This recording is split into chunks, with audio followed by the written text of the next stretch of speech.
먹구름이 낮게 들이운 서울의 하늘은 금방이라도 눈물을 쏟아낼 듯 찌푸린 얼굴이었다.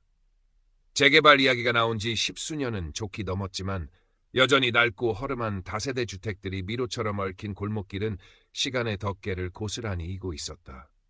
박정숙 여사는 그 골목길에서도 가장 후미진 곳, 담쟁이 덩굴이 을씨년스럽게 벽을 타고 오르는 2층 연립주택의 작은 방에서 홀로 숨쉬고 있었다. 텔레비전에서는 연일 떠들썩한 세상 소식이 흘러나왔지만 그녀의 세상은 손바닥만 한 창문 너머로 보이는 잿빛 하늘과 방문을 닫으면 찾아오는 깊은 적막뿐이었다. 72. 남편을 저 세상으로 떠나보낸 지도 어언 10년. 하나뿐인 아들은 결혼과 동시에 태평양 건너 미국 땅으로 제 살 길을 찾아 떠났고 이제는 1년에 한 번 스카이프 화면으로 마주하는 얼굴이 전부였다. 그마저도 서로의 안부를 묻는 짧은 대화와 손주의 재롱을 보는 것으로 끝이었다.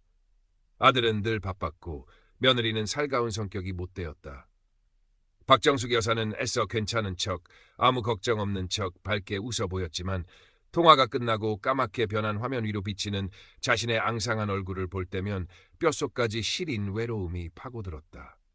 젊은 시절 남편은 술과 노름에 빠져 집안을 돌보지 않았다. 박정숙 여사는 새벽부터 밤늦도록 시장 좌판에서 채소를 팔아 아들을 건사했다. 악착같이 모은 돈으로 겨우 이 작은 연립주택 한 칸을 마련했지만 남편은 끝내 병을 얻어 그녀보다 먼저 세상을 떴다. 장례를 치르고 나니 손에 남은 것은 얼마 되지 않는 빚과 이 집뿐이었다. 아들은 결혼 후 미국으로 떠나며 생활비 한 푼 보내주지 않았다. 아니, 박정숙 여사가 극구 사양했다. 자식에게 짐이 되고 싶지 않았다. 그녀의 자존심이었다. 텅 빈 집, 앙상한 가구 몇 점, 벽에는 빛바랜 결혼사진과 아들의 돌사진이 그녀의 지나온 세월을 말없이 증명하고 있었다. 식사는 늘 혼자였다. 김치 한 조각에 물 말아 넘기는 밥상, 가끔 복지관에서 나눠주는 밑반찬이 유일한 별식이었다. 밤이 되면 외로움은 더욱 깊어져 잠 못 이루고 뒤척이는 날이 허다했다. 내가 왜 이렇게 살아야 하나? 울컥 서름이 북받칠 때면 그녀는 돌아가신 친정어머니를 부르며 소리 없이 눈물을 삼켰다.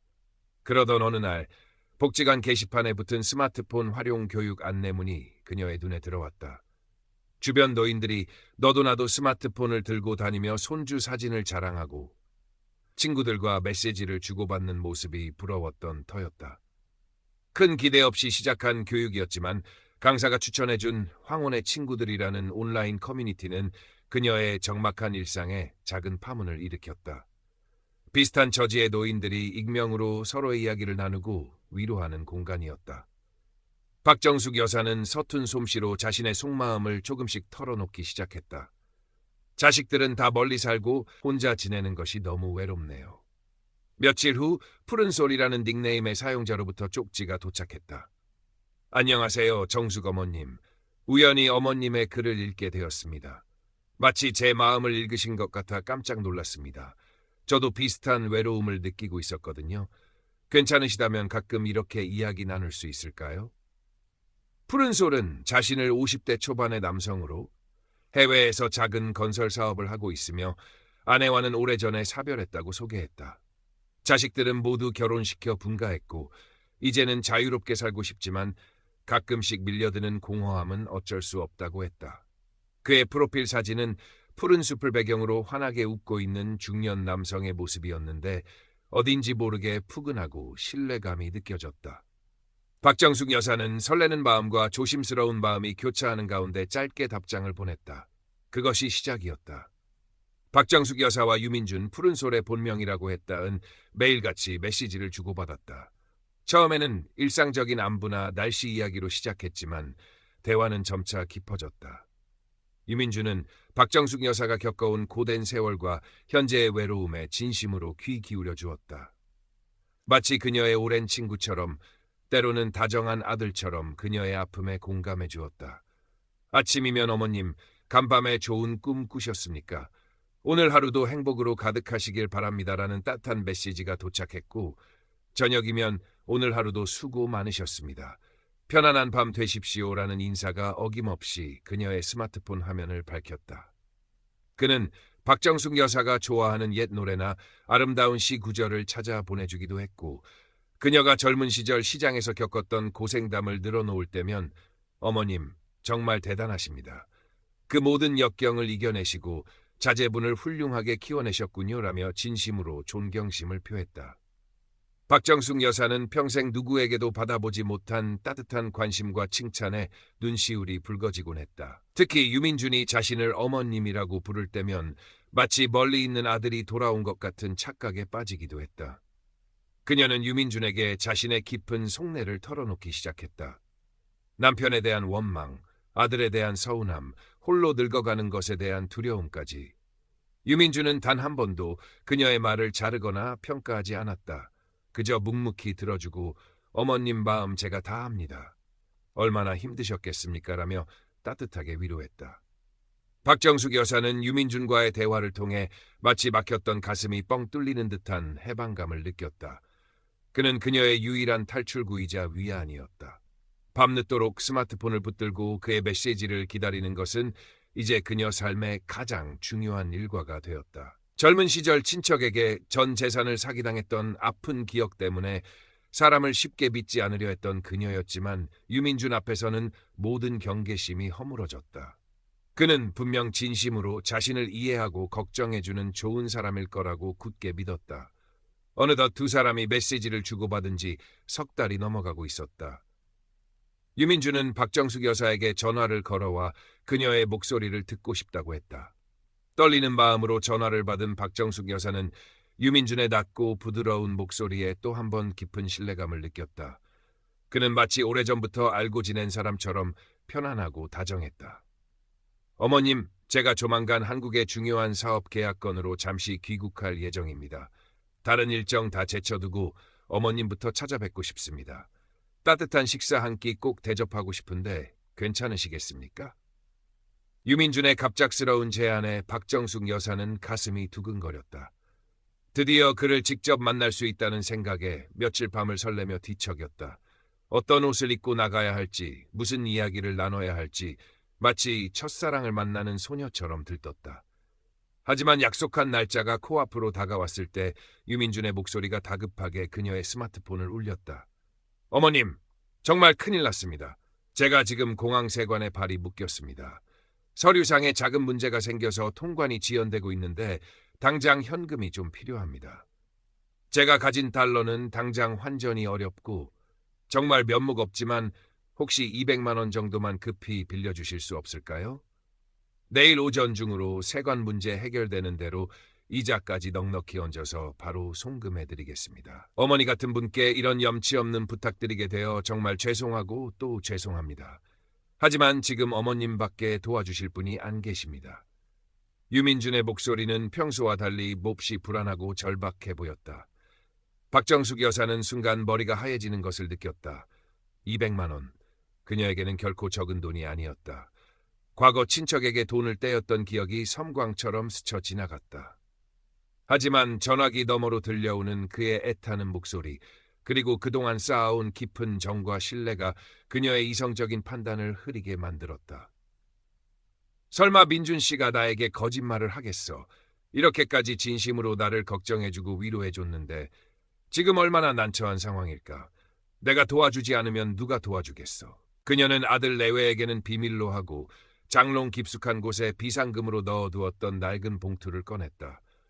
그 안에는 꼬깃꼬깃 접힌 10,000원짜리 지폐들이 그녀의 불안한 마음처럼 떨리고 있었다. 은행으로 향하는 발걸음은 무거웠지만 한편으로는 자신이 누군가에게 꼭 필요한 존재가 되었다는 생각에 묘한 책임감마저 느껴졌다. ATM 앞에서 몇 번이나 망설였지만 결국 그녀는 유민준이 알려준 계좌번호로 돈을 송금했다. 그래, 이 정도는 괜찮을 거야. 내일이면 바로 돌려받을 수 있을 테니까. 스스로를 합리화하며 불안감을 애써 억눌렀다. 다음 날 아침 박정숙 여사는 뜬 눈으로 밤을 새우다시피 했다. 유민준에게서 연락이 오기만을 초조하게 기다렸다. 시간이 흐를수록 불안감은 점점 커져만 갔다. 혹시 내가 속은 건 아닐까? 하는 끔찍한 생각이 머릿속을 떠나지 않았다. 바로 그때 스마트폰이 요란하게 울렸다. 유민준이었다. 어머님, 정말 감사합니다. 어머님 덕분에 어젯밤 늦게 겨우 급한 불을 껐습니다. 제가 너무 경황이 없어서 바로 연락드리지 못해 죄송합니다. 약속대로 빌린 돈 200만 원에 감사하는 마음으로 이자 10만 원 보태서 210만 원 바로 송금해드렸으니 지금 바로 확인해 보십시오.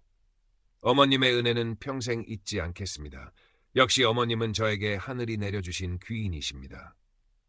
유민준의 목소리는 한결 밝고 활기차 있었다. 박정숙 여사가 떨리는 손으로 스마트폰 뱅킹 앱을 확인하자 정말로 그녀의 계좌에 210만 원이 입금되어 있었다. 순간 그녀는 온몸의 긴장이 탁 풀리면서 안도의 한숨을 길게 내쉬었다. 역시 그는 믿을 만한 사람이었다. 괜한 의심을 했던 자신이 오히려 부끄럽고 미안하게 느껴졌다. 이 일로 인해 유민준에 대한 그녀의 신뢰는 의심의 여지 없이 더욱 굳건해졌다. 그는 단순한 온라인 말벗을 넘어 위기 상황에서 서로 의지하고 도움을 주고받을 수 있는 특별하고 소중한 존재로 그녀의 마음속 깊이 자리 잡았다.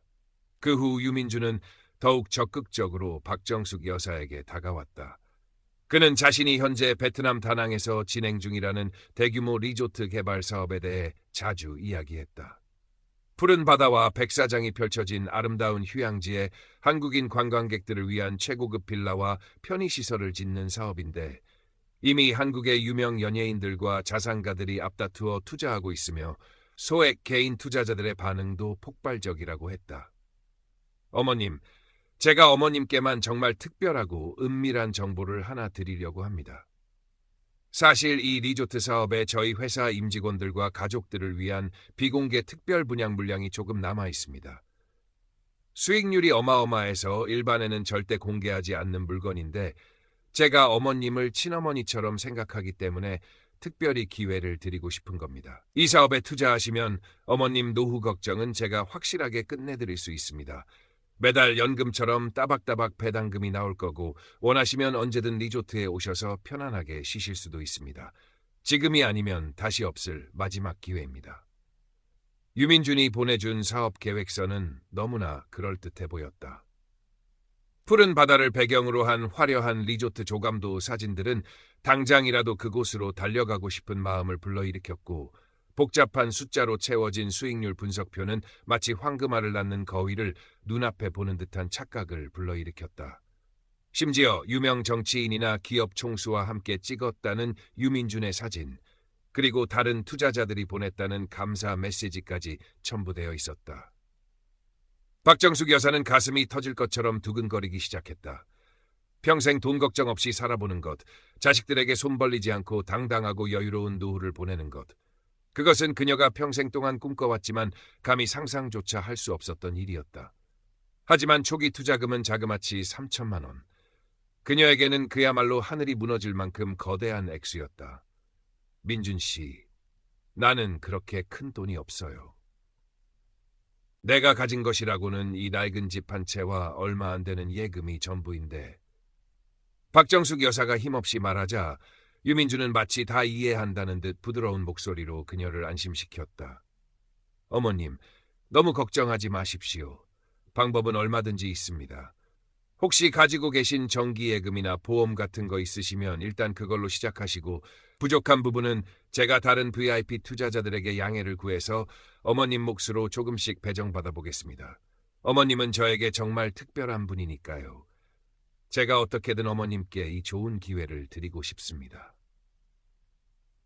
박정숙 여사는 며칠 밤낮을 뜬 눈으로 지새우며 고민에 빠졌다. 한편으로는 유민준에 대한 굳건한 믿음과 달콤한 미래에 대한 희망이 그녀를 유혹했지만 다른 한편으로는 과거 사기당했던 쓰라린 기억과 평생 모은 재산을 잃을지도 모른다는 두려움이 그녀를 괴롭혔다. 유일하게 속마음을 털어놓을 수 있었던 친구 김영희에게 넌지시 의견을 물어보았다. 복지관에서 함께 스마트폰 수업을 듣는 영희는 박정숙 여사보다 현실 감각이 뛰어나고 매사에 신중한 편이었다. 정수가, 너 요즘 안색이 영 안 좋다. 밤에 잠은 제대로 자는 거냐? 무슨 걱정거리라도 있는 게야. 박정숙 여사는 차마 유민준과의 관계나 투자 이야기를 솔직하게 털어놓지 못하고 우물쭈물했다. 왠지 영희는 자신의 말을 믿어주기는커녕 잔소리만 늘어놓을 것 같았기 때문이었다. 아니나 다를까 박정숙 여사가 아주 조심스럽게 해외 부동산 투자 이야기를 꺼내자 영희는 마치 벌레 씹은 표정을 지으며 질색했다. 세상에, 너 지금 제정신이냐? 얼굴도 한 번 안 본 사람 말을 믿고 그런데다 돈을 넣겠다고? 그거 100% 사기야, 사기. 뉴스에서 그런 거 얼마나 많이 나오는지 몰라? 당장 그만둬. 내 노후자금 다 날리고 길바닥에 나앉고 싶어 환장했어? 김영희의 거칠고 직설적인 말에 박정숙 여사는 얼굴이 화끈 달아올랐다. 자신을 걱정해서 하는 말이라는 것을 알면서도 마치 자신이 바보 취급당하는 것 같아 몹시 불쾌했다. 네가 그 사람을 뭘 안다고 그렇게 함부로 말해. 나한테는 자식보다 더 진심으로 생각해주는 사람이야. 너는 내 깊은 속도 모르면서 함부로 떠들지 마. 결국 박정숙 여사는 버럭 소리를 지르며 영희와 크게 다투고 말았다. 영희의 현실적인 조언은 그녀에게 더 이상 아무런 울림도 주지 못했다. 오히려 자신과 유민준의 특별한 관계를 이해하지 못하고 시기하는 영희가 야속하고 원망스럽게 느껴졌다. 그날 이후 박정숙 여사는 김영희를 의식적으로 피하기 시작했다. 유민준의 말처럼 어쩌면 영희가 자신들의 행복을 질투하고 방해하려는 사람일지도 모른다는 의심마저 들었다. 결국 박정숙 여사는 수십 년간 붓고 또 부어 간신히 만기를 채운 정기예금을 해약했다. 그리고 미국에 있는 아들 내외에게는 한마디 상의도 없이 몰래 감춰두었던 마지막 비상금과 남편이 남긴 얼마 안 되는 유품까지 처분하여 돈을 마련했다. 그렇게 억지로 끌어모은 3천만 원. 그녀의 피와 땀 그리고 눈물이 고스란히 담긴 돈이었다. 돈을 송금하고 나니 온몸에 힘이 빠져나가는 듯한 허탈감과 함께 알 수 없는 불안감이 엄습했지만 유민준의 다정하고 확신에 찬 목소리를 들으면 다시금 안정을 찾곤 했다. 어머님, 정말 잘하셨습니다.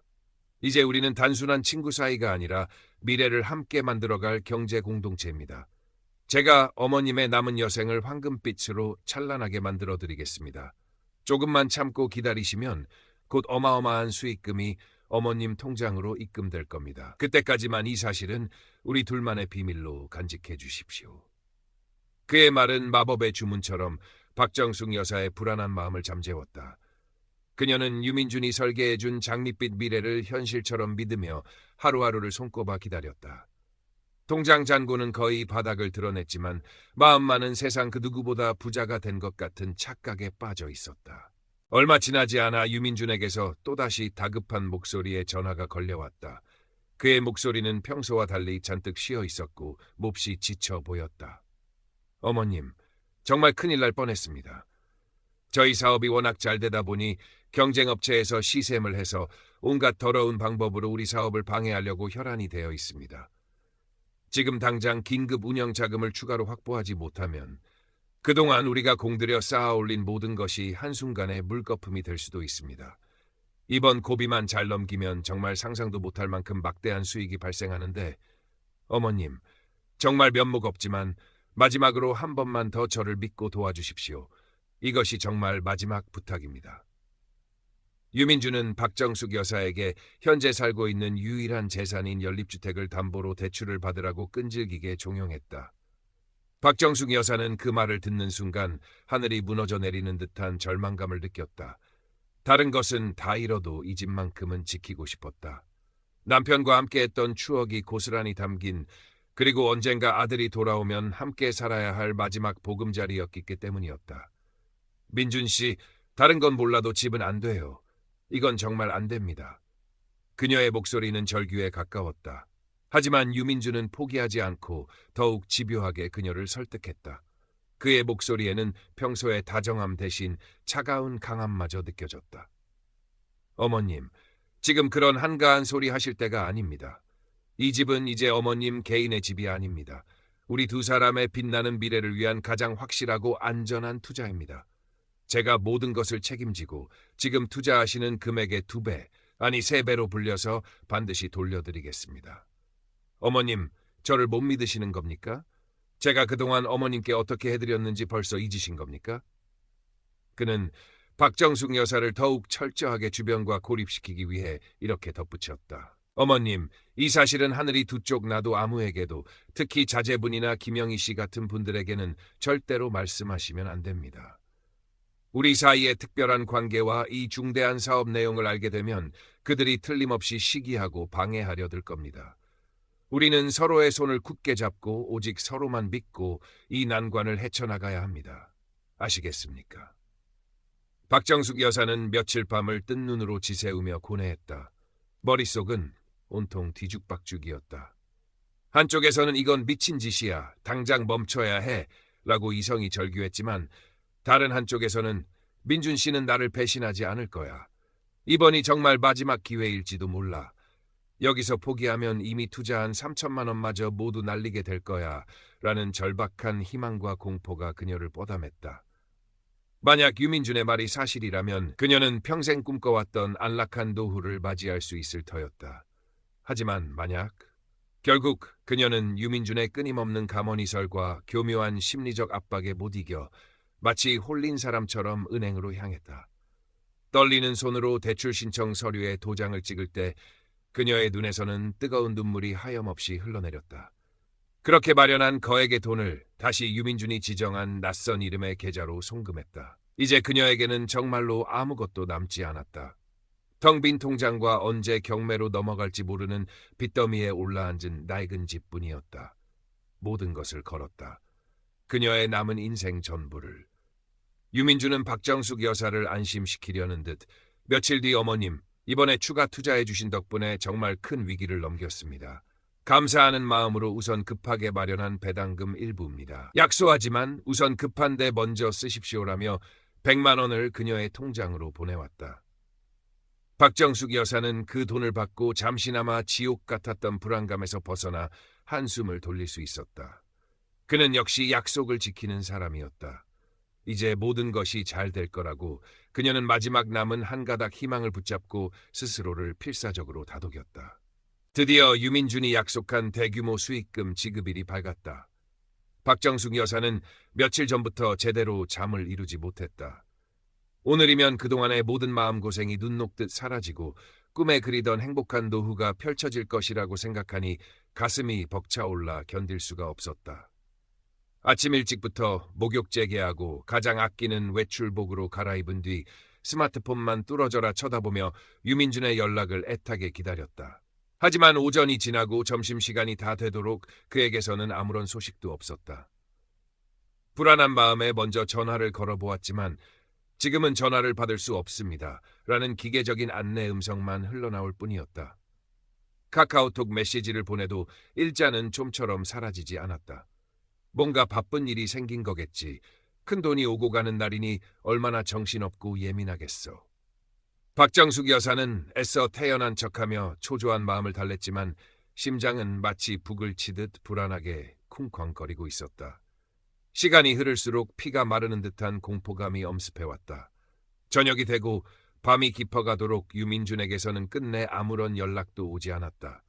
박정숙 여사는 거의 반쯤 정신이 나간 사람처럼 밤새 잠 한숨 못 자고 수백 번 그에게 전화를 걸고 메시지를 보냈다. 하지만 돌아오는 것은 차갑고 절망적인 침묵뿐이었다.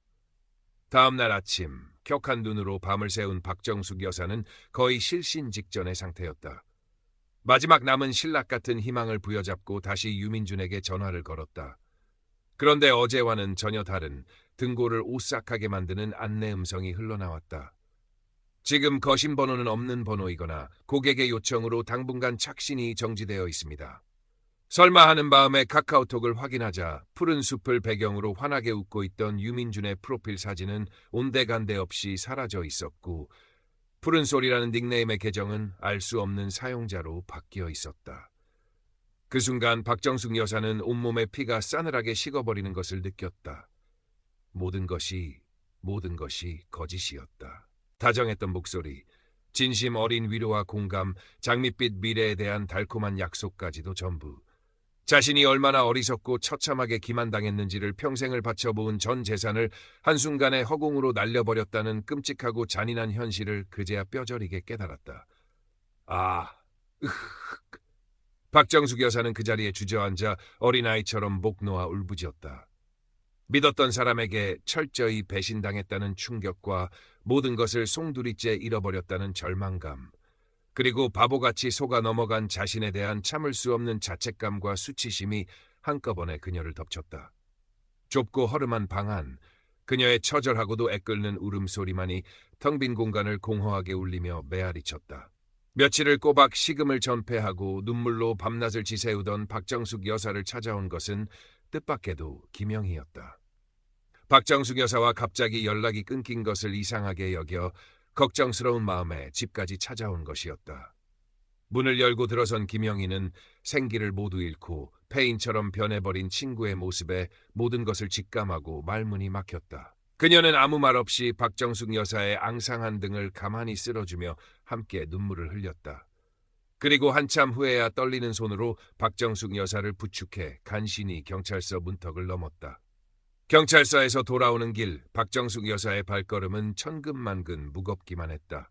담당 형사는 이미 여러 건 접수된 유사 사건들과 수법이 동일하다며 대포폰과 해외 서버를 이용한 전문 사기 조직의 소행으로 보인다고 했다. 범인을 특정하거나 피해 금액을 회수하는 것은 사실상 불가능에 가깝다는 비관적이고 절망적인 이야기만 기계적으로 늘어놓을 뿐이었다.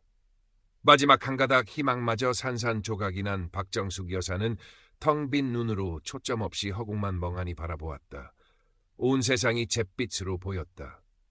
그 후 몇 달의 시간이 지옥처럼 흘러갔다. 박정숙 여사는 결국 평생을 살아온 정든 집을 은행에 넘기고 변두리에 더욱 허름하고 비좁은 월세방으로 옮겨야 했다. 깊은 우울증과 극심한 대인기피증으로 복지관에도 더 이상 나가지 않고 방 안에만 틀어박혀 송장처럼 지냈다. 미국에 있는 아들에게는 차마 이 끔찍한 사실을 알리지 못했다. 그저 몸이 좀 안 좋아서 조용한 곳에서 요양하고 있다고 힘겹게 둘러댈 뿐이었다. 밤이면 밤마다 유민준의 위선적인 미소와 다정한 목소리가 악몽처럼 그녀를 괴롭혔고 문득문득 파도처럼 밀려오는 자괴감과 수치심에 숨을 쉬는 것조차 고통스러웠다. 하지만 김영희는 그런 박정숙 여사를 끝까지 외면하지 않았다. 거의 매일같이 찾아와 죽이라도 한 그릇 억지로 떠먹이며 말벗이 되어주었고 시장에서 사온 소박한 반찬거리로 텅 빈 냉장고를 채워주었다. 처음에는 아무런 반응도 보이지 않고 등을 돌린 채 누워만 있던 박정숙 여사도 김영희의 지치지 않는 진심 어린 관심과 따뜻한 격려에 아주 조금씩이나마 마음의 빗장을 열기 시작했다. 정수가, 다 지난 일 너무 자책하지 마라. 너만 그런 거 아니야. 요즘 세상이 하도 험하고 각박해서 그런 못된 놈들이 판을 치는 거야. 그래도 우리 악착같이 살아야 하지 않겠니? 응? 이대로 무너지면 그놈들만 좋은 일 시키는 거 아니겠어. 김영희의 꾸밈 없고 투박하지만 진심이 담긴 위로에 박정숙 여사는 오랜만에 가슴속 깊이 응어리졌던 슬픔을 토해내며 어린아이처럼 소리내어 울었다. 어쩌면 그녀에게 남은 마지막 한 줄기 희망은 영희와의 변치 않는 우정뿐인지도 몰랐다. 어느덧 창밖에는 싸늘한 바람이 옷깃을 파고드는 늦가을이 깊어가고 있었다. 그날도 박정숙 여사는 창가에 기대앉아 앙상한 나뭇가지에 매달려 힘겹게 버티고 있는 마지막 잎새들을 멍하니 바라보며 무기력한 시간을 보내고 있었다. 그때 주머니 속에서 잊고 지냈던 스마트폰이 익숙한 알림음을 내며 가볍게 진동했다. 무심코 화면을 확인한 그녀의 눈에 스팸 광고 문자 하나가 들어왔다. 급하게 돈이 필요하십니까? 신분증 하나만 있으면 당일 즉시 오케이. 업계 최저금리. 지금 바로 전화 주시면 친절하게 상담해드립니다. 주부, 무직자, 신용불량자도 가능. 원금 100% 보장. 매월 20% 확정 고수익. 지금 투자하시면 당신의 인생이 바뀝니다. 마지막 기회를 놓치지 마세요. 예전 같았으면 혹시나 하는 헛된 마음에 아니면 지푸라기라도 잡는 심정으로 한 번쯤 내용을 자세히 들여다보았을지도 모르는 문자였다. 하지만 이제 그녀는 아무런 표정 변화 없이 마치 더러운 벌레를 털어내듯 익숙한 손놀림으로 스팸 문자를 삭제했다. 그리고 다시 창밖으로 시선을 돌렸다. 잿빛 하늘 아래 스산한 바람에 위태롭게 흔들리는 마지막 잎새. 그녀의 얼굴에는 여전히 깊은 슬픔과 절망의 그림자가 무겁게 드리워져 있었지만 그늘진 눈가에는 아주 희미하게, 그러나 이전에는 결코 찾아볼 수 없었던 냉정한 경계심과 일말의 체념 같은 것이 동시에 서려 있었다. 마치 모진 비바람과 혹독한 추위를 여러 번 겪고 난 늙은 고목의 거친 껍질처럼 그녀의 여리고 순수했던 마음에도 세상 풍파에 대한 쓰라린 경험으로 인해 단단한 각질이 한 겹 새롭게 생겨난 것일까? 카메라가 천천히 뒤로 물러나면서 좁고 어두컴컴한 월세방 창가에 홀로 외롭게 앉아있는 박정숙 여사의 쓸쓸하고 초라한 뒷모습이 화면 가득 담긴다.